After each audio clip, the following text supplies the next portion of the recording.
The debut album by Akka, released on Subjam. Akka is associated with no wave Fluxus performance art in China, and this debut collection hits me in a really specific way that's hard to articulate, but I'll try.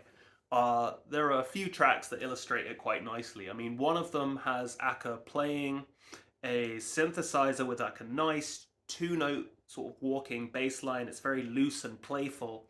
And then about halfway through the piece, you can hear someone from a different room calling Akka's name, and they're getting more insistent, and the music continues unperturbed, and then the speaker finally gets up and bursts into the room, and then the track ends. On another piece, you hear Akka crying for almost 10 minutes, which is really difficult to listen to.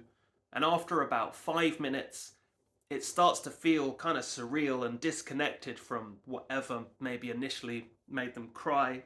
It's just this feedback loop of crying because you've forgotten how to stop, just emoting for its own sake. These tracks are often called field recordings in the accompanying text, which is interesting because they often have something central that your focus is drawn to, such as on the first track, you're hearing a hotel wall being knocked down, but from the other side, so you're just getting those muffled thumps. Elsewhere, you have Akka playing a toy piano or pushing start and stop on a cassette player to release these little bursts of noise. At least that's what it sounds like.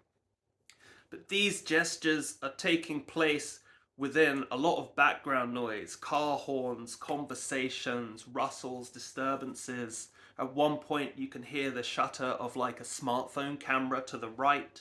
Maybe Akka is taking a picture of herself, or someone's taking a picture of Akka. There's just this bleed between the inside and the outside, and often even the musical gestures that Akka is engaged with have this kind of absent-minded attention to them, this sense of just whiling away time, just using up the hours in this very kind of grayscale, sort of neutral, dozy state. It is a record that feels like a reflection on private space to me. It feels very domestic. There's a sense that everything's happening under the harsh light of an exposed bulb.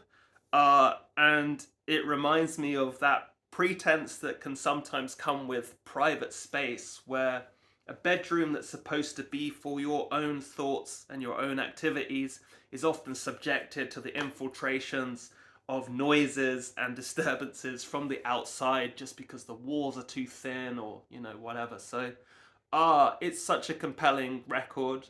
I don't know really where to put it in my head. And that's why I think I keep coming back to it, and why I'm talking about it again now.